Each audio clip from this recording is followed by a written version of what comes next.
Post-crisis views of emerging economies are confusing. Initially, they were touted as the engines of the world economy, and that the pivot to Asia was the remedy for sluggish growth. Now they seem to be faltering, and the cracks are being exposed. No longer are they the solution, but are now being called a source of softness.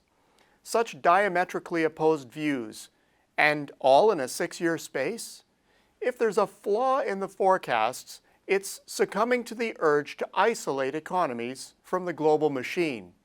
Clearly, the world economies have rocked emerging markets, initially with a positive response and now with a negative. But if the planet's high wire act is coming to an end, giving way to stronger growth, what's the outlook for emerging markets? And in this case, one of its key monoliths, the Indian subcontinent. Like most emerging economies, India fared well in the frenzied global growth that preceded the crisis. Its job was to build capacity to accommodate global demands on its outputs.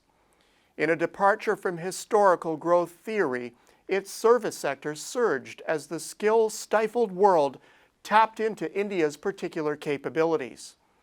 The heavy need for supporting infrastructure created investment momentum that carried the economy through the worst moments of the crisis, and the season of stimulus that followed stretched out the streak.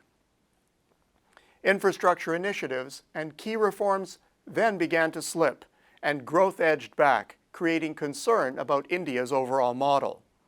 That has reversed course, with hopes that the new government will re-energize India's economic renewal.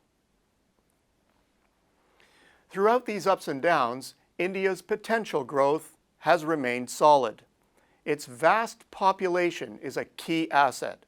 Many in the labor force population are unemployed, even more are underemployed, a black mark on the economy's past, but a storehouse of growth for the future.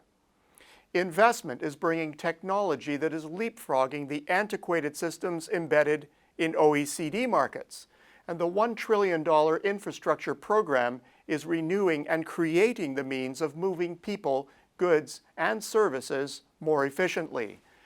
This in turn is enhancing the country's productivity.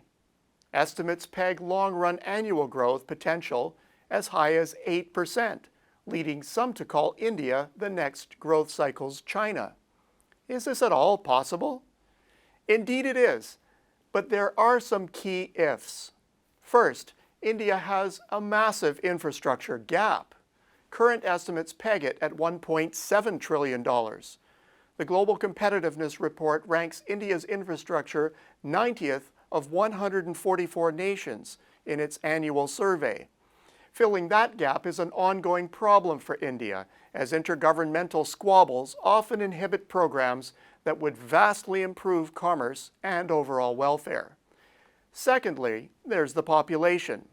Studies claim that there are 600 million Indians that depend on agricultural systems that are in many cases centuries out of date. Upgrading this system depends on a system of land tenure that currently confines farming to small-scale operations. If there were some way to break through this significant logjam, and if those laborers were redeployable in higher valued activities, it's hard to add up the positive impact this would have on world growth. Well, is that likely? Last time I looked, the rest of the world's population was aging rapidly. The current growth cycle is vastly short of labor, skilled labor, unskilled labor, and everything in between. Economies planet-wide will be looking for sources of additional labor, and there's no greater source than in India. Hopes are high that India will resume its pre-crisis path of reform and construction that will create, as much as possible, an environment that will attract the interest of the rest of the world. In many ways, this is India's moment. But to capture the moment, there is an obvious need for speed. That hasn't always been India's strong suit and poses a threat to this golden opportunity, increasing the importance of current-day policy actions and announcements. The bottom line? In many ways, this is India's moment. It's possible for the subcontinent to seize the moment, and the signs are encouraging.